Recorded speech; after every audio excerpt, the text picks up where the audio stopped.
ফজাইলে তবলিগ। নবী করিম সাল্লাল্লাহু আলাইহি ওয়াসাল্লাম ইরশাদ করেন, যদি কোনো ব্যক্তি পাপ কাজে লিপ্ত হয় এবং কওমের লোকেরা শক্তি থাকা সত্ত্বেও তাহাকে বাধা প্রদান না করে, তবে মৃত্যুর পরে দুনিয়াতেই তাহাদের উপর আল্লাহর আযাব অবতীর্ণ হইবে। আবদুল ইবনে মাজাহ। হে ইসলাম এবং মুসলমানের উন্নতিকামী বন্ধুগণ, ইহাই হইল মুসলমানের ধ্বংসের একমাত্র কারণ।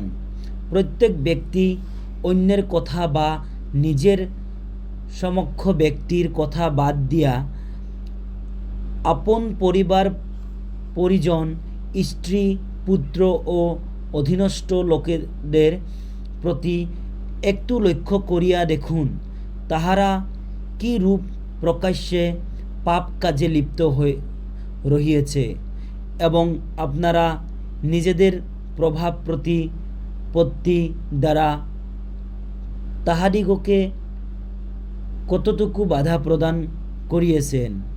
বাধা তো দূরের কথা, বাধা দেবার ইচ্ছাটুকু কি করিয়েছেন? আপনি কি একটু চিন্তা করিয়েছেন যে আপনার প্রিয় পুত্র কি গর্হিত কাজেই না করিয়েছে, অথচ এই বাদশাহ যদি সরকারের বিরুদ্ধে কোনো কাজ করে বা সরকার বিরোধী কোনো সভা সমিতিতে যোগদান করে, তবে বিপদের আশঙ্কায় আপনার পরেশানির কোনো অন্ত থাকিবে না। তদুপরি ছেলেকে সতর্ক করা ছাড়াও নিজেকে নির্দোষ প্রমাণিত করিবার জন্য কত প্রকাশ তদবির করিয়া থাকেন। কিন্তু আফসোস, হাকামুল হাকিমিন আল্লাহ পাকের নাফরমানের সাথে কি সেই রূপ ব্যবহার করিয়া থাকেন? আপনি নিশ্চয় জানেন যে প্রিয় পুত্র জুয়া তাস খেলার বড় অভ্যাস, নামাজের প্রতি তার কোনো ভ্রুক্ষেপ নেই। কিন্তু আফসোস, আপনি ভুল বশত কোনোদিন ছেলেকে সতর্ক করেন নাই যে বেটা কেন এই কাজ করেছ, ইহা তো মুসলমানের কাজ নয়, অথচ হুকুম ছিল যে আপনি যেন তাহার সঙ্গে সম্পূর্ণ সম্পর্কচ্ছেদ করেন। আরও বহু লোক দেখা যায় যাহারা ছেলের উপর এই জন্য নারাজ যে ঘরে বসিয়া থাকে, চাকুরির চেষ্টা করে না বা ব্যবসা বাণিজ্য অমনোযোগী, কিন্তু ছেলে জামাতের পাবন্দি করে না, নামাজ কাজা করিয়া দেয় ইত্যাদি ধর্মীয় অবহেলাও ছেলের প্রতি অসন্তুষ্টি প্রকাশ করে। এই রূপ অভিভাবক কয়জন রয়েছে? বুজুর্গ ও বন্ধুগণ, ধর্মের প্রতি এই রূপ উদাসীনতা শুধুমাত্র পরকালের শাস্তির কারণ তাহা নহে, বরং ইহা দ্বারা আমাদের দুনিয়ার ধ্বংস অনিবার্য।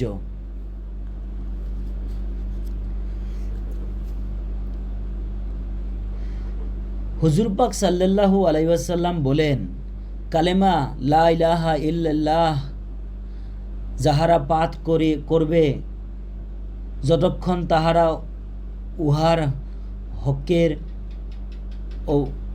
অবমাননা না করবে, ততক্ষণ তাহাদের উপকার করিতে থাকিবে। সাহাবারা জিজ্ঞাসা করলেন, হুজুর, কালেমার হকের অবমাননার মতলব কি? হুজুর সাল্লাল্লাহু আলাইহি ওয়াসাল্লাম উত্তর বলেন, যখন আল্লাহর নাফরমানি প্রকাশ্য করা হয় এবং উহা বন্ধ করিবার কোনো চেষ্টাই নাই, না করা হয় তারগিব।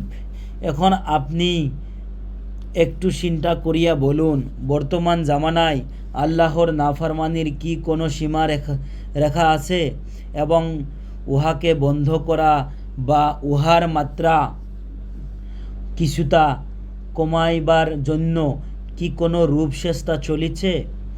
উত্তরে বললেন, নিশ্চয় না।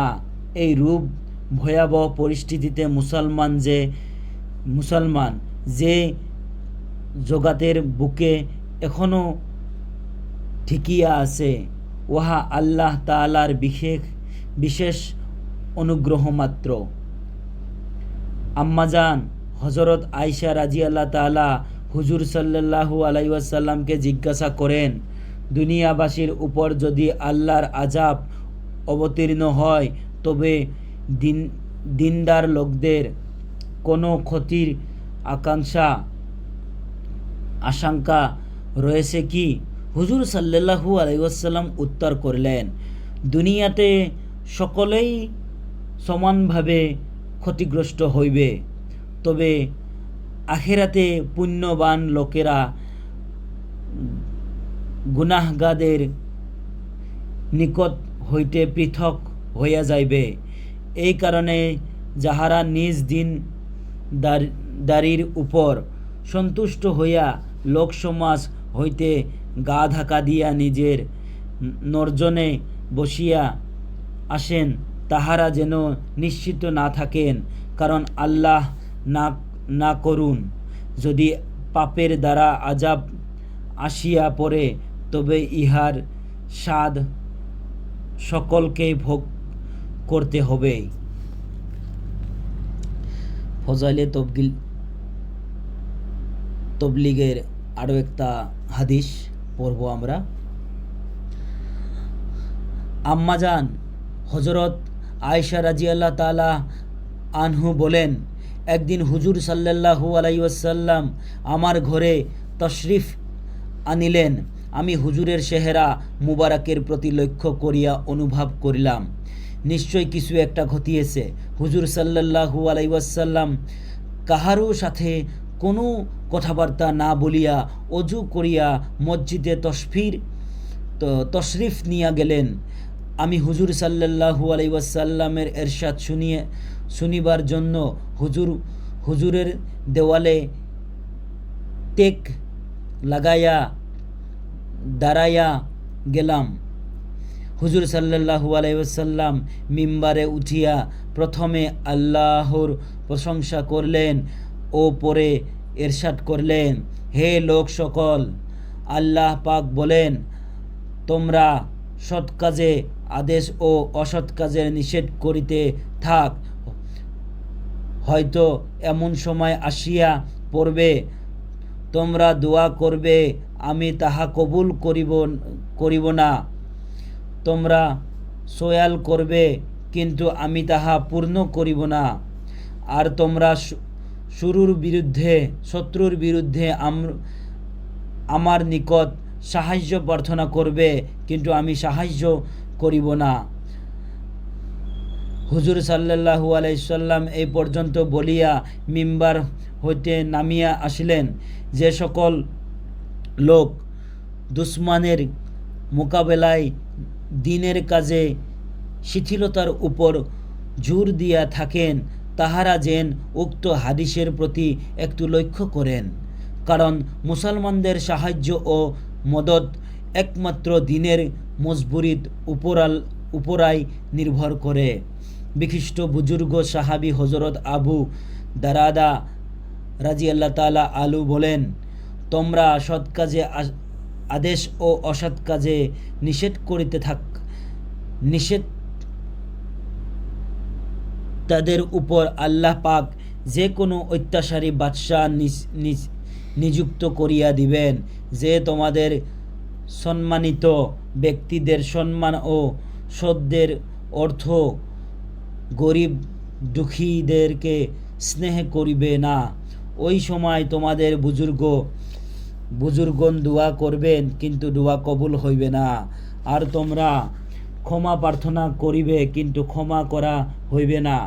আল্লাহ পাক অন্য আয়াতে বলেন, হে বিশ্বাসী বান্দাগুন, তোমরা যদি আল্লাহর দ্বীনের সাহায্য করো তবে আল্লাহ পাকও তোমাদের সাহায্য করিবেন এবং শত্রুর মোকাবিলায় তোমাদিগতে নিরাপদ রাখিবে।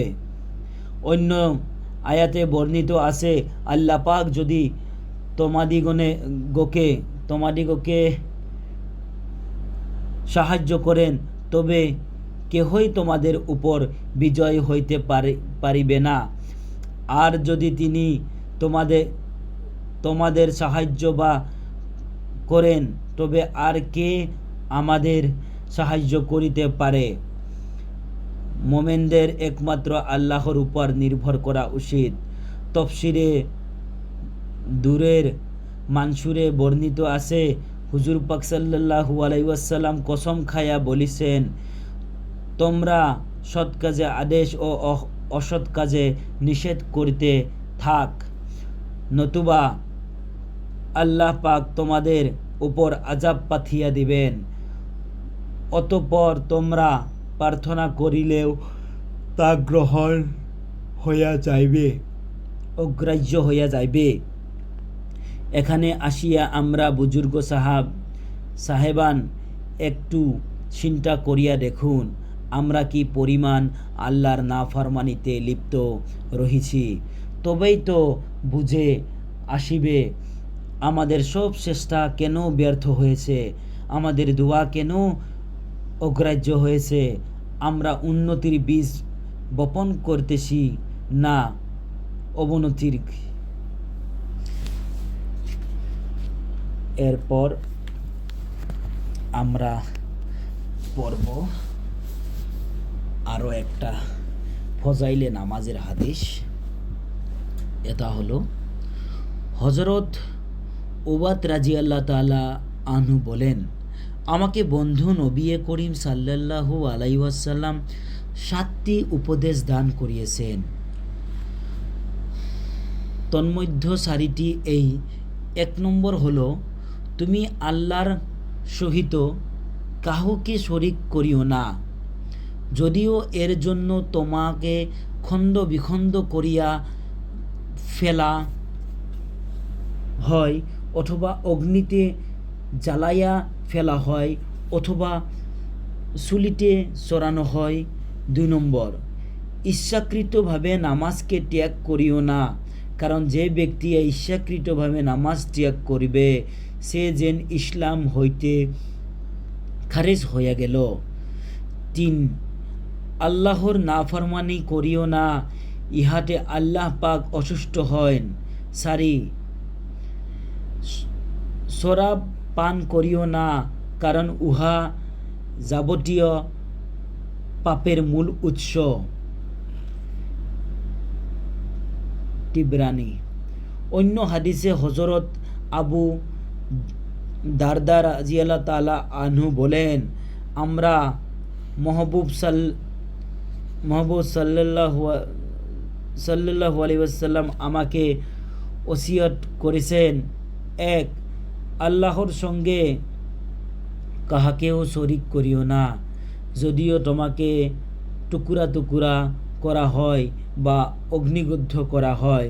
2, জানিয়া শুনিয়া নামাজ ত্যাগ করিও না, কারণ যাহারা জানিয়া শুনিয়া নামাজ ত্যাগ করিল তাহারা আল্লাহর বন্ধন হইতে ছিন্ন হইয়া গেল। 3, শরাব পান করিও না, কারণ ইহাই যাবতীয় পাপের চাবি স্বরূপ। আরও একটা হাদিসে লেখা আছে, পড়ব আমরা। হযরত মুয়াজ বিন জাবাল রাদিয়াল্লাহু তাআলা আনহু বলেন, আমাকে রাসূলুল্লাহ সাল্লাল্লাহু আলাইহি ওয়াসাল্লাম 10টি বিষয়ে ওসিয়ত করেছেন। 1, যদি তোমাকে মৃত্যুদণ্ড দেওয়া হয় বা অগ্নিদগ্ধ করা হয় তবু আল্লাহর সহিত কাহাকেও শরীক করিও না। কি বলছেন? 1 নম্বরে, যদি তোমাকে মৃত্যুদণ্ড দেওয়া হয় বা অগ্নিদগ্ধ করা হয় তবু আল্লাহর সহিত কাহাকেও শরীক করিও না। আর 2, মাতা পিতার নাফরমানি করিবে না, যদিও তাহারা তোমাকে তোমার স্ত্রী অথবা ধন সম্পদ পরিত্যাগ করিতে বলেন। 2 কি বলছে? মাতা পিতার নাফরমানি করিবে না, যদিও তাহারা তোমাকে তোমার স্ত্রী অথবা ধন সম্পদ পরিত্যাগ করিতে বলেন। 3, জানিয়া শুনিয়া ফরজ নামাজ ত্যাগ করিবেন না, কারণ যে ব্যক্তি জানিয়া শুনিয়া নামাজ ত্যাগ করিল তাহারা প্রতি আল্লাহ তাআলার কোনো দায়িত্ব রহিল না। 3 কি বলছেন? জানিয়া শুনিয়া ফরজ নামাজ ত্যাগ করবেন না, কারণ যে ব্যক্তি জানিয়া শুনিয়া নামাজ ত্যাগ করিল তাহারা প্রতি আল্লাহ তাআলার কোনো দায়িত্ব রহিল না। 4, শরাব পান করিবেন না, কারণ উহা যাবতীয় নির্লজ্জ কাজের মূল। 4 কি বলছে? শরাব পান করবেন না, কারণ ইহা যাবতীয় নির্লজ্জ কাজের মূল। 5, আল্লাহ তাআলার নাফরমানি করিবেন না, কারণ উহার ফলে আল্লাহর অভিশাপ অবতীর্ণ। কি বলছেন? আল্লাহ তাআলার নাফরমানি করিও না, উহার ফলে আল্লাহর অভিশাপ অবতীর্ণ। 6 কি বলছে? সকল সাথা নিহিত হইলেই যুদ্ধক্ষেত্র হইতে পলায়ন করিবেন না। সকল সাথী নিহিত হইলেও যুদ্ধক্ষেত্রে হইতে পলায়ন করবেন না। 7 কি বলছেন? কোথাও মহামারী দেখা দিলে সেখান হইতে পলায়ন করবেন না। 7 কি বলছেন? কোথাও মহামারী দেখা দিলে সেখান হইতে পলায়ন করবেন না। 8 কি বলছেন? 8 বলছেন নিজের পরিবারস্থ লোকের জন্য সাধ্যানুযায়ী ব্যয় করিবে, শাসনের লাঠি তাহাদের উপর হইতে হটাইও না। 9 কি বলছেন? 8 কি বলছেন?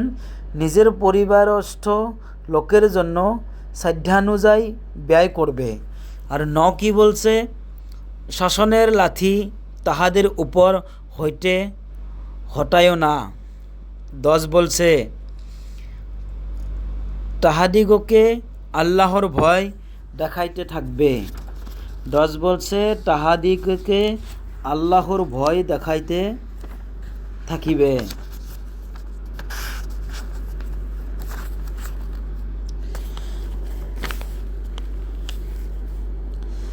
শাসনের লাঠি না ফায়দা। শাসনের লাঠি না হাতানোর অর্থ এই যে তাহাদের প্রতি উদাসীন থাকিবে না, যার ফলে তাহারা নির্ভীক হইয়া যাহা ইচ্ছা তাহাই করিতে থাকে, বরং শরীয়তের গণ্ডির ভিতর থাকিয়া সন্তান দিগকে মাঝে মাঝে মারধর করা উচিত, কারণ মার ব্যতীত অনেক সময় সমাধান হয় না। বর্তমান যুগে প্রথম অবস্থায় ছেলে মেয়েদেরকে আদর করিয়া শাসন করা হয় না, আরও তাহারা বদ অভ্যাসে মজবুত হইয়া গেলে পরে তাহাদের জন্য ক্রন্দন করিতে থাকে। অথচ সন্তানকে কুকর্ম হইতে ফিরাইয়া রাখা বা মারপিটকে আদর যত্নের পরিপন্থী মনে করা তাহাদের সহিত শত্রুতা ছাড়া আর কিছুই নয়। কে আসে এমন বুদ্ধিমান যিনি কষ্ট পাইবে মনে কি করিয়া আপন ছেলের ফরার অপারেশন করান না, বরং সবাই চায় ছেলে যতই কান্না কাটি করুন না কেন অস্ত্রোপচার করিতে হবেই।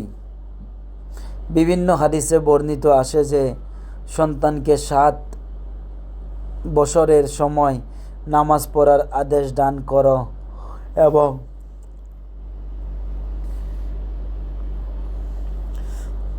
10 বছর বয়সে নামাজ না পড়ার দরুন তাহাকে প্রহার কর। হযরত আব্দুল্লাহ বিন মাসউদ রাদিয়াল্লাহু তাআলা আনহু বলেন, ছেলে মেয়েদের প্রতি বিশেষ দৃষ্টি রাখিবে এবং ভাল কথা ও ভাল অভ্যাস শিক্ষা দিবে। হযরত লুকমান হাকিম বলেন, পিতার শাসন সন্তানের জন্য ঔরূপ যেমন ক্ষেতের জন্য পানি দূরের মানসুর। হুজুর আকরাম সাল্লাল্লাহু আলাইহি ওয়াসাল্লাম এরশাদ ফরমান, এক সাহা 3.5 কেজি খাদ্য সদকা করার 3.5 কেজি খাদ্য সদকা করার সেও সন্তানকে শাসন করা অধিকার পুণ্যর কাজ। অন্য হাদিসে বর্ণিত আছে যে ব্যক্তি পরিবার পরিজনকে শাসন করার জন্য ঘরে বেত লটকায়া রাখতে আল্লাহ তাআলা তাহার উপর রহমত বর্ষণ করেন। আর একটি হাদিসে বর্ণিত আছে, কত পিতা সন্তানকে উপযুক্ত শিক্ষা দেওয়ার তুল্য পুরস্কার বা কিছুই দিতে পারে না। ফজাইলে নামাজের আরও একটা হাদিস পড়ব আমরা। হুজুর পাক সাল্লাল্লাহু আলাইহি ওয়াসাল্লাম ফরমাছেন, যে ব্যক্তি বিনা অজরে 2 ওয়াক্ত নামাজকে একত্রিত আদায় করিল, সে কবিরা গুনাহের দরওয়াজা সমূহের মধ্যে একটিতে প্রবেশ করিল। হাকিম কি বলছেন? হুজুর পাক সাল্লাল্লাহু আলাইহি ওয়াসাল্লাম ফরমাছেন, যে ব্যক্তি বিনা অজরে 2 ওয়াক্ত নামাজকে একত্রিত আদায় করিল, সে কবিরা গুনাহের দরওয়াজা সমূহের মধ্যে একটিতে প্রবেশ করিল। ফায়দা। হযরত আলী রাদিয়াল্লাহু তাআলা আনহু বলেন, তিনি কাজে বিলম্ব করিও না। প্রথম নামাজ যখন উহার সময় হইয়া যায়, দ্বিতীয় নামাজ যখন উহা তৈয়ার হইয়া যায়, তৃতীয় অবিবাহিতা নারী যখন তাহার যোগ্য স্বামী পাওয়া যায়। অনেক লোক এমন আছে যাহারা নিজ দিগতে বেশি ধার্মিক বলিয়া ধারণা করে, নামাজি বলিয়াও মনে করে, অথচ তাহারা সফর অথবা দোকান বা চাকুরি ইত্যাদি কাজে সামান্যতম অজুহাতে কয়েক ওয়াক্ত নামাজ একত্রিত ঘরে আসিয়া পড়িয়া নেন। এটা পরিষ্কার কবিরা গুনাহ, কারণ রোগ ব্যাধি বা অন্য কোনো সত্যিকার ওজর ব্যতীত সময় মতো নামাজ পড়িল না। অবশ্য কেবারে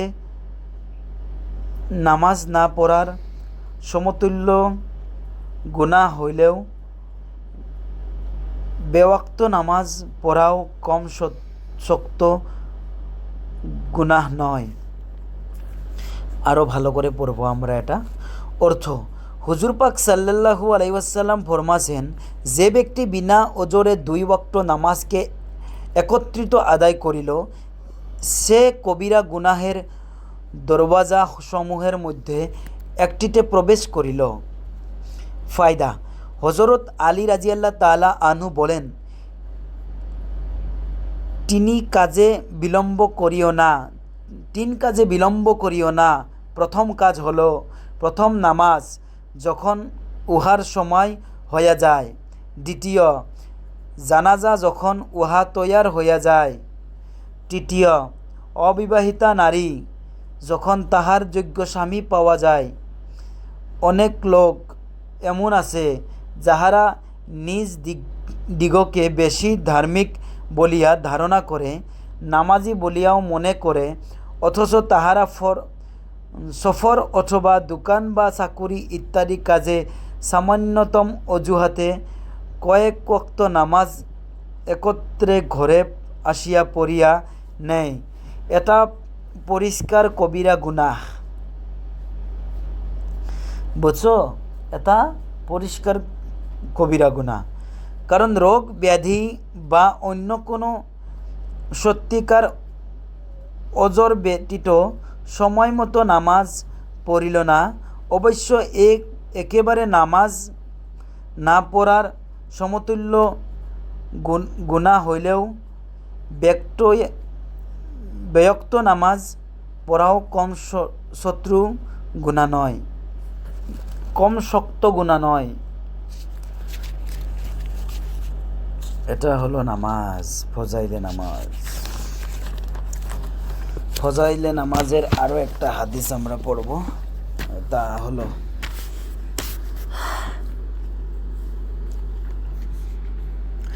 একটি হাদিসে বর্ণিত আছে, যে ব্যক্তি এহতেমামের সহিত ও গুরুত্ব সহকারে নামাজ আদায় করিবে, আল্লাহ তাআলা তাহাকে 5 প্রকারের সম্মতি সম্মানিত করবে। প্রথম, রুজি রোজগার ও জীবনের সংকীর্ণতা হইতে তাহাকে মুক্ত করিবেন। দ্বিতীয়, তাহার উপর হইতে কবরের আযাব হটাইয়া দিবেন। তৃতীয়, কিয়ামতের দিন আমলনামা তাহার ডান হাতে দান করবেন। চতুর্থ, সে ব্যক্তি ফুলসিরাতের উপর দিয়া বিদ্যুতের মতো পার হইয়া যাইবে।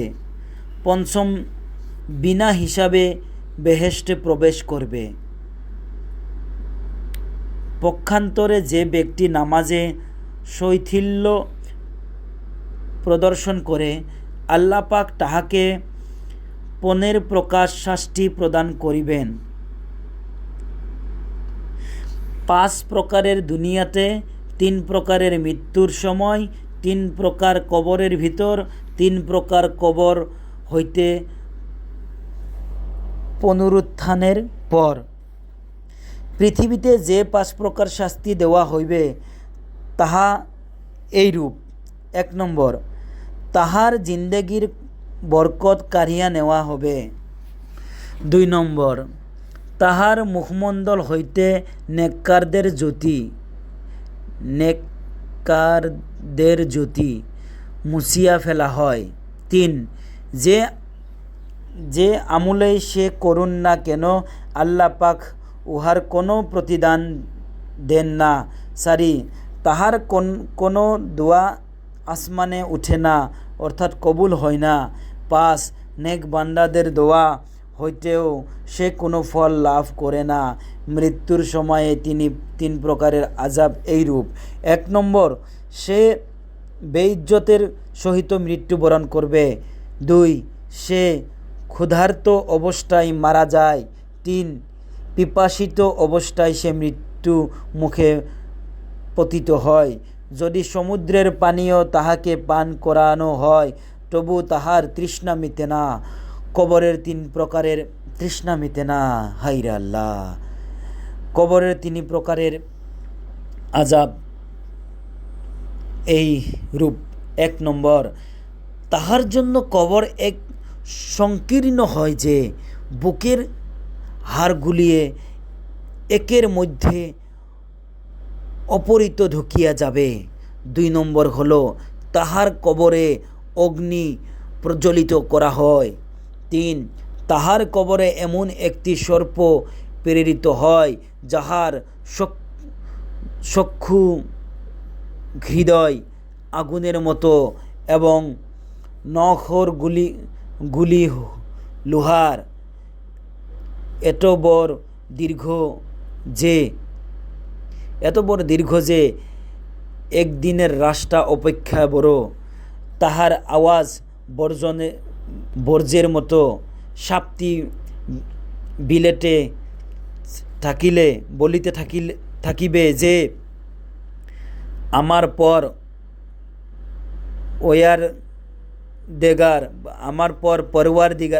পরওয়ারদিগার আমাকে হুকুম করেছেন যে ফজরের নামাজ নষ্ট করার দরুন সূর্যোদয় পর্যন্ত এবং জোহরের নামাজ নষ্ট করার দরুন আসর পর্যন্ত, আসরের নামাজ নষ্ট করার দরুন সূর্যাস্ত পর্যন্ত, মাগরিবের নামাজ নষ্ট করার দরুন এশা পর্যন্ত ও এশার নামাজ নষ্ট করার দরুন ভোর পর্যন্ত তোমাকে দংশন করিতে থাকিব। এই সর্প যখন তাহাকে একবার দংশন করবে তখন সে 70 হাত মাটির নিচে ঢুকিয়া যাইবে। কিয়ামত পর্যন্ত এইভাবে সে আযাবে গ্রেফতার থাকবে। পুনরুত্থান রূপের যে তিনি আযাব হইবে তাহা 1 নম্বর হিসাবে কঠোরতা, আল্লাহর অসন্তুষ্টি, জাহান্নামে প্রবেশ। যখন সর্বমোট 14টা আযাবের উল্লেখ রহিছে, সম্ভবত 15 নম্বর ভুল বশত রহিয়া গিয়েছে। অন্য রেওয়ায়েত আসে যে তাহার মুখমণ্ডলে 3 লাইন লেখা থাকবে, যথা হে আল্লাহর হক নষ্টকারী, হে আল্লাহর অভিশপ্ত, দুনিয়াতে তুমি যেভাবে আল্লাহর হক নষ্ট করিয়েছ তেমন আজ তুমি আল্লাহর রহমত হইতে বঞ্চিত। ফায়দা: এই হাদিসটি সাধারণ হাদিস গ্রন্থসমূহে না পাওয়া গেলেও বিভিন্ন রেওয়ায়েতে এইগুলির অধিকাংশের সমর্থন পাওয়া যায়। কোন কোন রওয়ায়েতে ইহাও আছে, বেনামাজি ইসলাম হইতে খারিজ হইয়া যায়। এমতাবস্থায় আযাব যতই হবে উহাকে কমই বলিতে হইবে। তবে শিরক সম্বন্ধে কুরআন শরীফে যে আয়াত বর্ণিত হয়েছে তাহারা বুঝা যায়, উহাই একমাত্র ক্ষমার অযোগ্য। ফজাইলে তবলিগ। নবী করিম সাল্লাল্লাহু আলাইহি ওয়াসাল্লাম ইরশাদ করেন, যদি কোনো ব্যক্তি পাপ কাজে লিপ্ত হয় এবং কওমের লোকেরা শক্তি থাকা সত্ত্বেও তাহাকে বাধা প্রদান না করে, তবে মৃত্যুর পরে দুনিয়াতেই তাহাদের উপর আল্লাহর আযাব অবতীর্ণ হইবে। আবদুল ইবনে মাজাহ। হে ইসলাম এবং মুসলমানের উন্নতিকামী বন্ধুগণ, ইহাই হইল মুসলমানের ধ্বংসের একমাত্র কারণ। প্রত্যেক ব্যক্তি অন্যের কথা বা নিজের সমক্ষ ব্যক্তির কথা বাদ দিয়া আপন পরিবার পরিজন, স্ত্রী, পুত্র ও অধীনস্থ লোকেদের প্রতি একটু লক্ষ্য করিয়া দেখুন, তাহারা কি রূপ প্রকাশ্যে পাপ কাজে লিপ্ত হয়ে রহিয়াছে এবং আপনারা নিজেদের প্রভাব প্রতিপত্তি দ্বারা তাহাদিগকে কতটুকু বাধা প্রদান করিয়েছেন। বাধা তো দূরের কথা, বাধা দেবার ইচ্ছাটুকু কি করিয়েছেন? আপনি কি একটু চিন্তা করিয়েছেন যে আপনার প্রিয় পুত্র কি গর্হিত কাজেই না করিয়েছে, অথচ এই বাদশাহ যদি সরকারের বিরুদ্ধে কোনো কাজ করে বা সরকার বিরোধী কোনো সভা সমিতিতে যোগদান করে, তবে বিপদের আশঙ্কায় আপনার পরেশানির কোনো অন্ত থাকিবে না। তদুপরি ছেলেকে সতর্ক করা ছাড়াও নিজেকে নির্দোষ প্রমাণিত করিবার জন্য কত প্রকাশ তদবির করিয়া থাকেন, কিন্তু আফসোস, হাকামুল হাকিমিন আল্লাহ পাকের নাফরমানের সাথে কি সেই রূপ ব্যবহার করিয়া থাকেন? আপনি নিশ্চয় জানেন যে প্রিয় পুত্র জুয়া তাস খেলার বড় অভ্যাস, নামাজের প্রতি তার কোনো ভ্রুক্ষেপ নেই। কিন্তু আফসোস, আপনি ভুল বশত কোনোদিন ছেলেকে সতর্ক করেন নাই যে বেটা কেন এই কাজ করেছ, ইহা তো মুসলমানের কাজ নয়, অথচ হুকুম ছিল যে আপনি যেন তাহার সঙ্গে সম্পূর্ণ সম্পর্কচ্ছেদ করেন। আরও বহু লোক দেখা যায় যাহারা ছেলের উপর এই জন্য নারাজ যে ঘরে বসিয়া থাকে, চাকুরির চেষ্টা করে না বা ব্যবসা বাণিজ্য অমনোযোগী, কিন্তু ছেলে জামাতের পাবন্দি করে না, নামাজ কাজা করিয়া দেয় ইত্যাদি ধর্মীয় অবহেলাও ছেলের প্রতি অসন্তুষ্টি প্রকাশ করে। এই রূপ অভিভাবক কয়জন রয়েছে? বুজুর্গ ও বন্ধুগণ, ধর্মের প্রতি এই রূপ উদাসীনতা শুধুমাত্র পরকালের শাস্তির কারণ তাহা নহে, বরং ইহা দ্বারা আমাদের দুনিয়ার ধ্বংস অনিবার্য।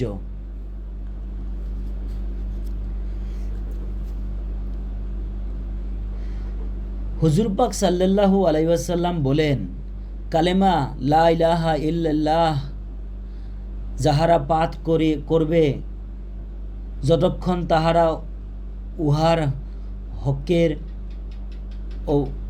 অবমাননা না করবে, ততক্ষণ তাহাদের উপকার করিতে থাকিবে।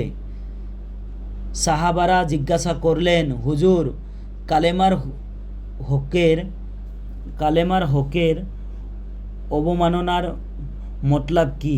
হুজুর সাল্লাল্লাহু আলাইহি ওয়াসাল্লাম উত্তর বলেন, যখন আল্লাহর নাফরমানি প্রকাশ্য করা হয় এবং উহা বন্ধ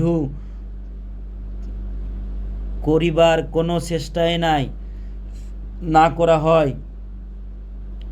তারগিব। এখন আপনি একটু চিন্তা করিয়া বলুন, বর্তমান জামানায় আল্লাহর নাফরমানির কি কোনো সীমা রেখা আছে?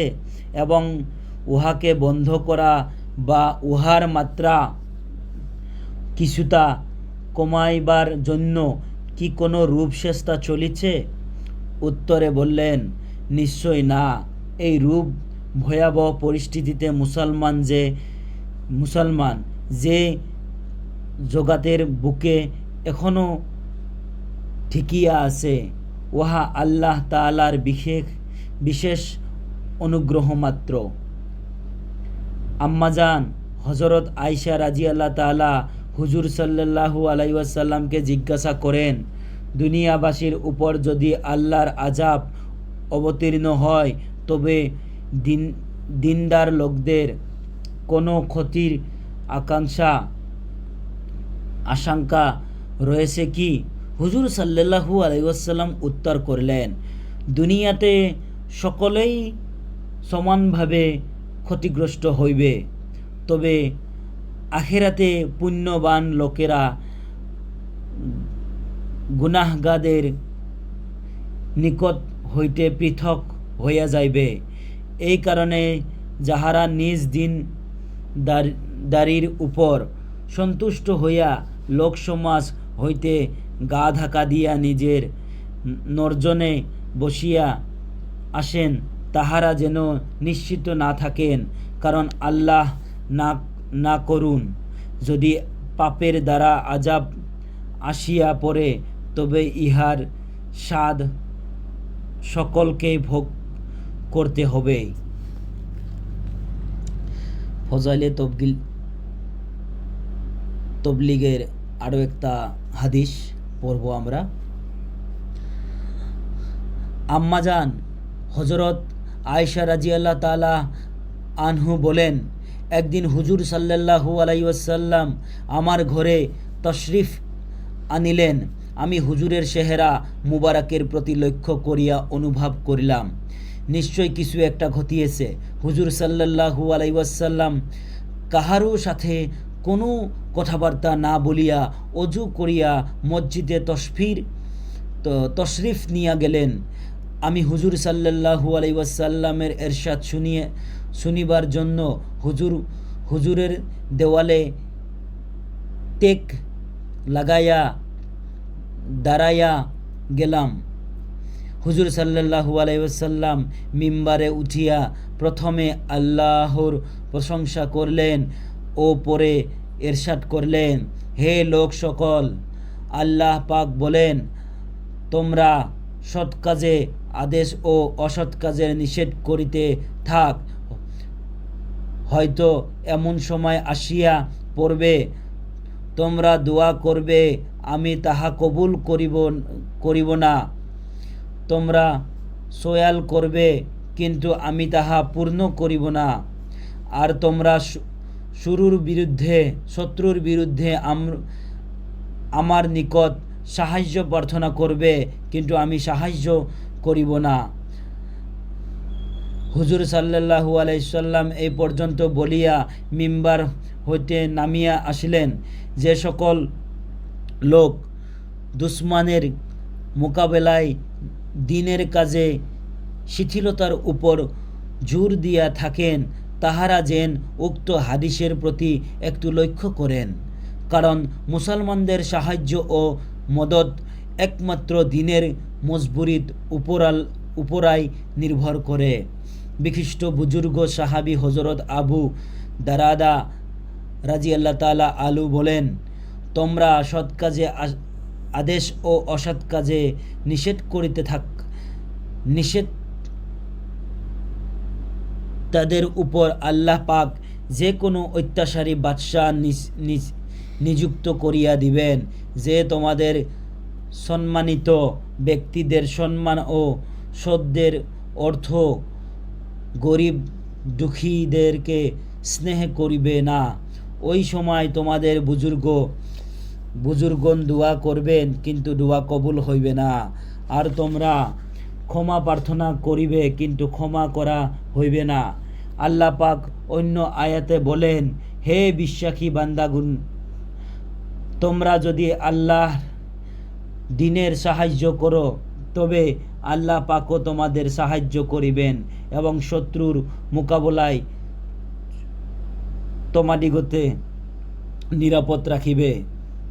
অন্য আয়াতে বর্ণিত আছে, আল্লাহ পাক যদি তোমাদিগকে সাহায্য করেন, তবে কেহই তোমাদের উপর বিজয় হইতে পারিবে না। আর যদি তিনি তোমাদের সাহায্য করেন, তবে আর কে আমাদের সাহায্য করিতে পারে? মোমেনদের একমাত্র আল্লাহর উপর নির্ভর করা উচিত। তাফসীরে দূরের মানসুরে বর্ণিত আছে, হুজুর পাক সাল্লাল্লাহু আলাইহি ওয়াসাল্লাম কসম খায়া বলিছেন, তোমরা সৎ কাজে আদেশ ও অসৎ কাজে নিষেধ করিতে থাক, নতুবা আল্লাহ পাক তোমাদের উপর আযাব পাঠিয়ে দিবেন। অতঃপর তোমরা প্রার্থনা করিলেও তা অগ্রাহ্য হইয়া যাইবে। এখানে আসিয়া আমরা বুজুর্গ সাহেবান একটু চিন্তা করিয়া দেখুন, আমরা কি পরিমাণ আল্লাহর নাফরমানিতে লিপ্ত রহিছি। তবেই তো বুঝে আসিবে আমাদের সব চেষ্টা কেন ব্যর্থ হয়েছে, আমাদের দোয়া কেন অগ্রাহ্য হয়েছে।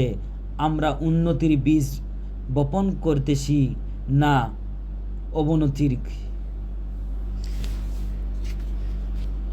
এরপর আমরা পড়ব আরও একটা ফজাইলে নামাজের হাদিস। এটা হলো হযরত উবাদ রাদিয়াল্লাহু তাআলা আনহু বলেন, আমাকে বন্ধু নবী করিম সাল্লাল্লাহু আলাইহি ওয়াসাল্লাম 7টি উপদেশ দান করিয়েছেন। তন্মধ্য 4টি এই। 1 নম্বর হলো, তুমি আল্লাহর সহিত কাউকে শরিক করিও না, যদিও এর জন্য তোমাকে খণ্ড বিখণ্ড করিয়া ফেলা হয়, অথবা অগ্নিতে জ্বালাইয়া ফেলা হয়, অথবা চুলিতে চড়ানো হয়। 2 নম্বর, ইচ্ছাকৃতভাবে নামাজকে ত্যাগ করিও না, কারণ যে ব্যক্তি ইচ্ছাকৃতভাবে নামাজ ত্যাগ করিবে সে যেন ইসলাম হইতে খারিজ হইয়া গেল। 3, আল্লাহর নাফরমানি করিও না, ইহাতে আল্লাহ পাক অসুষ্ট হন। 4, শরাব পান করিও না, কারণ উহা যাবতীয় পাপের মূল উৎস। তিবরানি। অন্য হাদিসে হযরত আবু দারদা রাদিয়াল্লাহু তাআলা আনহু বলেন, আমরা মহবুব সাল্লাল্লাহু আলাইহি ওয়াসাল্লাম আমাকে ওসিয়ত করেছেন, 1, আল্লাহর সঙ্গে কাহাকেও শরিক করিও না, যদিও তোমাকে টুকরা টুকরা করা হয় বা অগ্নিদগ্ধ করা হয়।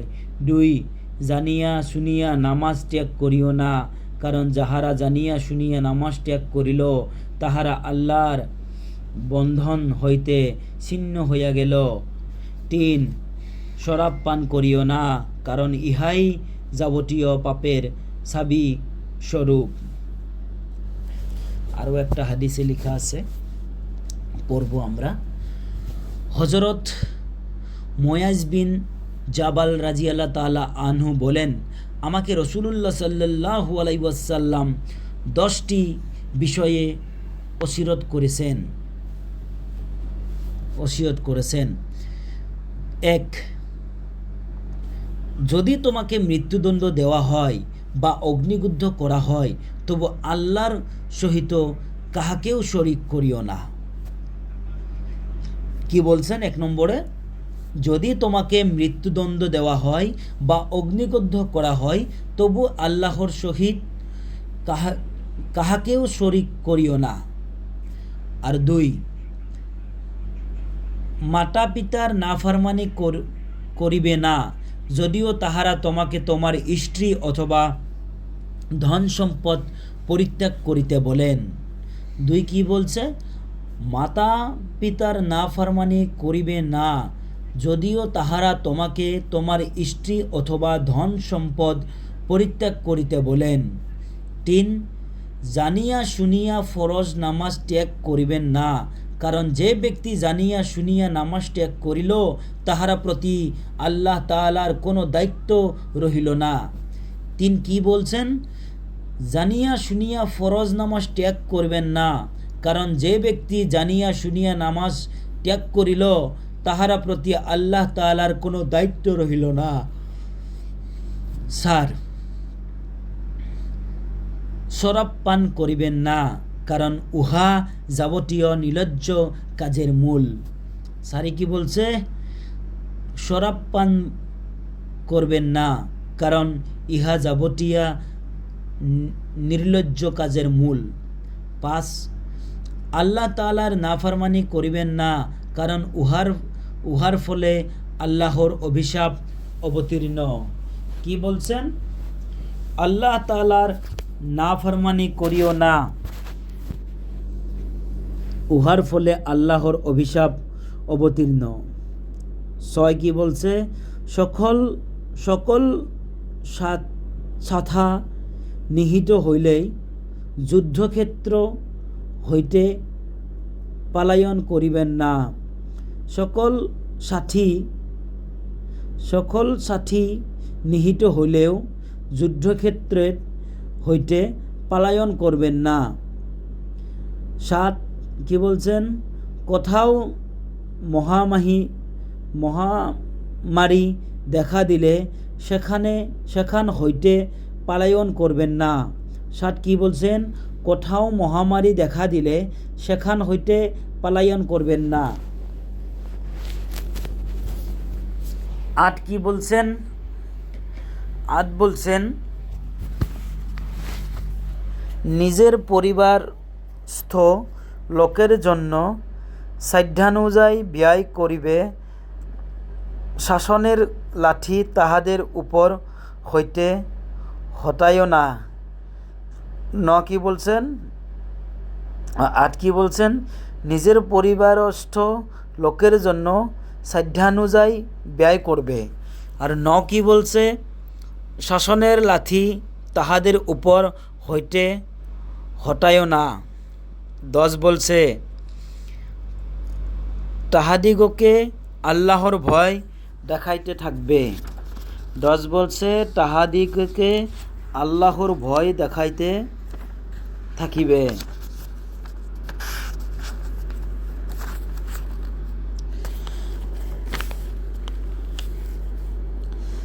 শাসনের লাঠি না ফায়দা।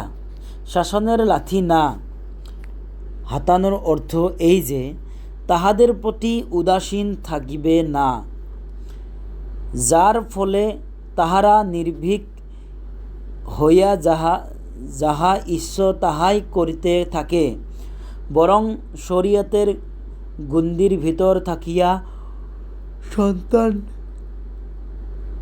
দিগকে মাঝে মাঝে মারধর করা উচিত, কারণ মার ব্যতীত অনেক সময় সমাধান হয় না।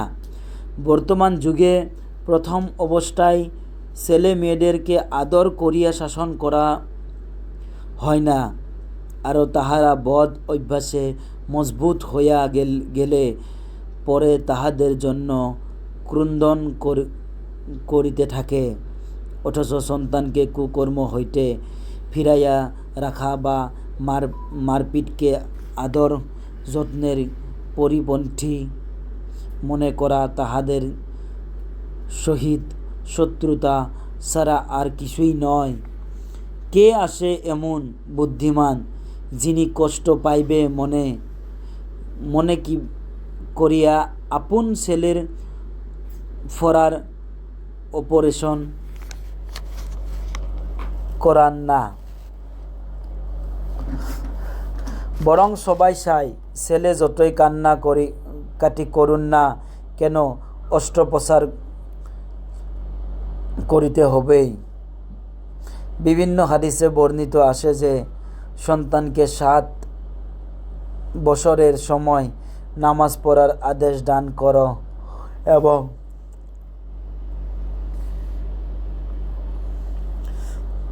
10 বৎসর বয়সে নামাজ না পড়ার দরুন তাহাকে প্রহার কর। হযরত আব্দুল্লাহ বিন মাসউদ রাদিয়াল্লাহু তাআলা আনহু বলেন, ছেলে মেয়েদের প্রতি বিশেষ দৃষ্টি রাখিবে এবং ভাল কথা ও ভাল অভ্যাস শিক্ষা দিবে। হযরত লুকমান হাকিম বলেন, পিতার শাসন সন্তানের জন্য ঔরূপ যেমন ক্ষেতের জন্য পানি দূরের মানসুর। হুজুর আকরাম সাল্লাল্লাহু আলাইহি ওয়াসাল্লাম এরশাদ ফরমান, এক সাহা 3.5 কেজি খাদ্য সদকা করার 3.5 কেজি খাদ্য সদকা করার সেও সন্তানকে শাসন করা অধিকার পুণ্যর কাজ। অন্য হাদিসে বর্ণিত আছে যে ব্যক্তি পরিবার পরিজনকে শাসন করার জন্য খড়ে বেত লটকায়া রাখতে আল্লাহ তাআলা তাহার উপর রহমত বর্ষণ করেন।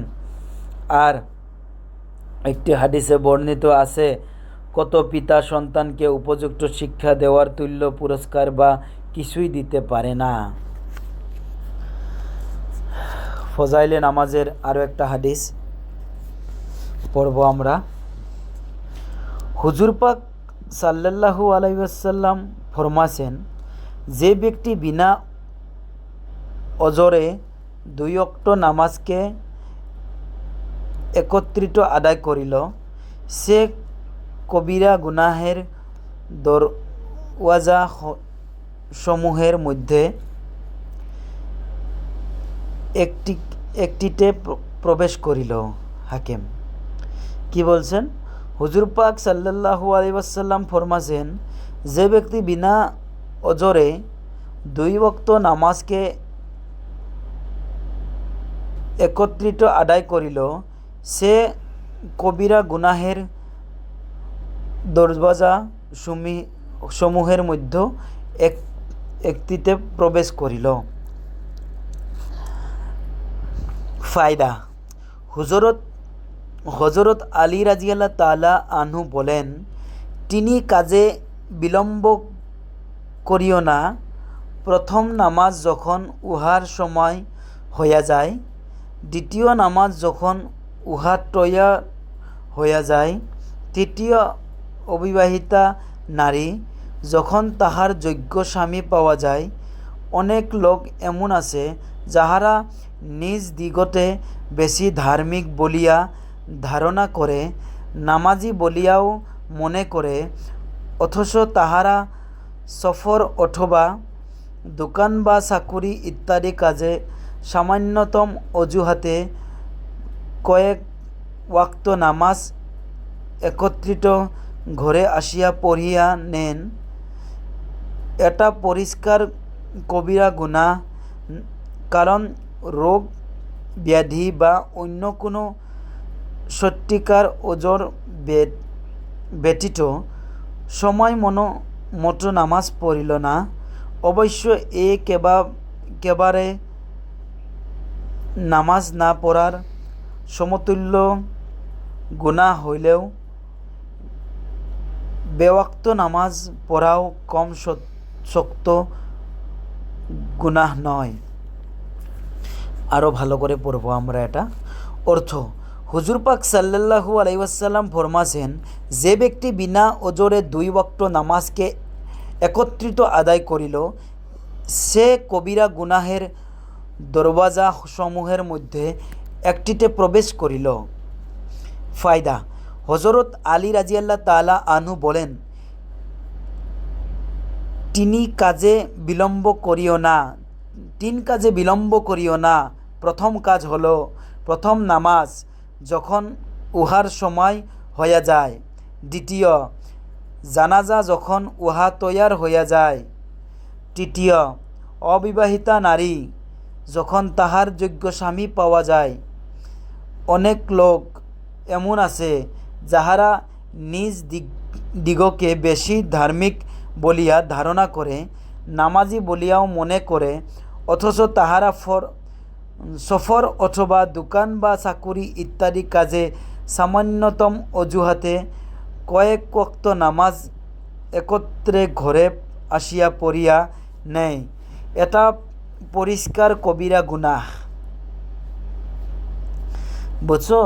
এটা পরিষ্কার কবিরা গুনাহ, কারণ রোগ ব্যাধি বা অন্য কোনো সত্যিকার অজর ব্যতীত সময় মতো নামাজ পড়িল না।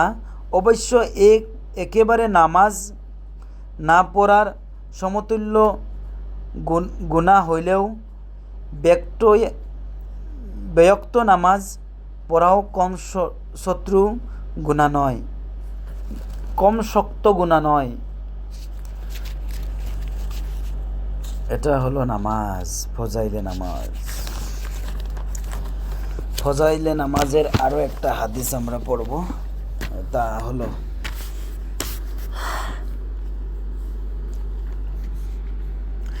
একটি হাদিসে বর্ণিত আছে, যে ব্যক্তি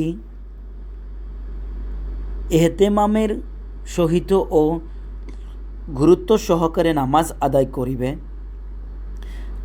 আল্লাহ তাআলা তাহাকে 5 প্রকারের সম্মতি সম্মানিত করবে। প্রথম, রুজি রোজগার ও জীবনের সংকীর্ণতা হইতে তাহাকে মুক্ত করিবেন। দ্বিতীয়, তাহার উপর হইতে কবরের আযাব হটাইয়া দিবেন। তৃতীয়, কিয়ামতের দিন আমলনামা তাহার ডান হাতে দান করবেন। চতুর্থ, সে ব্যক্তি ফুলসিরাতের উপর দিয়া বিদ্যুতের মতো পার হইয়া যাইবে। পঞ্চম, বিনা হিসাবে বেহেশতে প্রবেশ করবে। পক্ষান্তরে যে ব্যক্তি নামাজে শৈথিল্য প্রদর্শন করে, আল্লাহ পাক তাহাকে 15 প্রকার শাস্তি প্রদান করিবেন। 5 প্রকারের দুনিয়াতে, 3 প্রকারের মৃত্যুর সময়, 3 প্রকার কবরের ভিতর, 3 প্রকার কবর হইতে পুনরুত্থানের পর। পৃথিবীতে যে 5 প্রকার শাস্তি দেওয়া হইবে তাহা এইরূপ। 1 নম্বর, তাহার জিন্দেগির বরকত কাড়িয়া নেওয়া হবে। 2 নম্বর, তাহার মুখমণ্ডল হইতে নেককারদের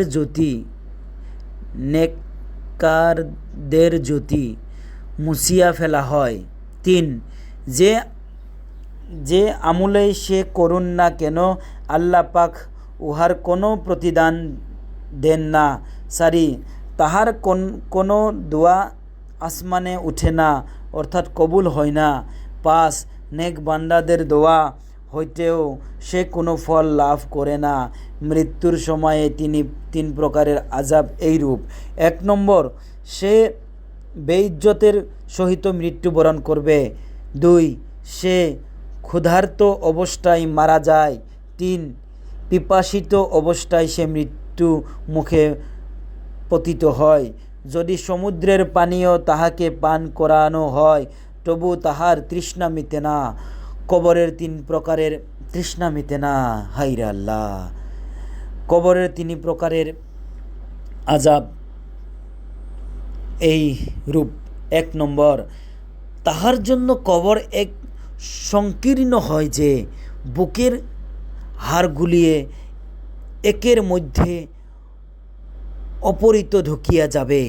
2 নম্বর হলো তাহার কবরে অগ্নি প্রজ্বলিত করা হয়। 3, তাহার কবরে এমন একটি সর্প প্রেরিত হয় যাহার চক্ষু হৃদয় আগুনের মতো এবং নখরগুলি লোহার। এত বড় দীর্ঘ যে একদিনের রাস্তা অপেক্ষা বড়। তাহার আওয়াজ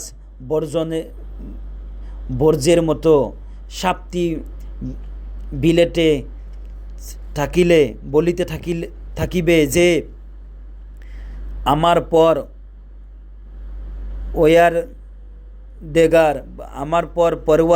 আমার পরওয়ারদিগার আমাকে হুকুম করেছেন যে ফজরের নামাজ নষ্ট করার দরুন সূর্যোদয় পর্যন্ত এবং জোহরের নামাজ নষ্ট করার দরুন আসর পর্যন্ত, আসরের নামাজ নষ্ট করার দরুন সূর্যাস্ত পর্যন্ত, মাগরিবের নামাজ নষ্ট করার দরুন এশা পর্যন্ত ও এশার নামাজ নষ্ট করার দরুন ভোর পর্যন্ত তোমাকে দংশন করিতে থাকিব। এই সর্প যখন তাহাকে একবার দংশন করবে তখন সে 70 হাত মাটির নিচে ঢুকিয়া যাইবে। কিয়ামত পর্যন্ত এইভাবে সে আযাবে গ্রেফতার থাকবে। পুনরুত্থান রূপের যে 3 আযাব হইবে তাহা 1 নম্বর, হিসাবে কঠোরতা, আল্লাহর অসন্তুষ্টি, জাহান্নামে প্রবেশ। যখন সর্বমোট 14টা আযাবের উল্লেখ রহিছে, সম্ভবত 15 নম্বর ভুলবশত রহিয়া গিয়েছে। অন্য রেওয়ায়েত আসে যে তাহার মুখমণ্ডলে 3 লাইন লেখা থাকবে, যথা: হে আল্লাহর হক নষ্টকারী, হে আল্লাহর অভিশপ্ত, দুনিয়াতে তুমি যেভাবে আল্লাহর হক নষ্ট করিয়েছ, তেমন আজ তুমি আল্লাহর রহমত হইতে বঞ্চিত। ফায়দা: এই হাদিসটি সাধারণ হাদিস গ্রন্থসমূহে না পাওয়া গেলেও বিভিন্ন রেওয়ায়েতের এইগুলির অধিকাংশের সমর্থন পাওয়া যায়। কোন কোন রওয়ায়েতে ইহাও আছে, বেনামাজি ইসলাম হইতে খারিজ হইয়া যায়। এমতাবস্থায় আযাব যতই হবে, উহাকে কমই বলিতে হইবে। তবে শিরক সম্বন্ধে কুরআন শরীফে যে আয়াত বর্ণিত হয়েছে তাহারা বুঝা যায়, উহাই একমাত্র ক্ষমার অযোগ্য।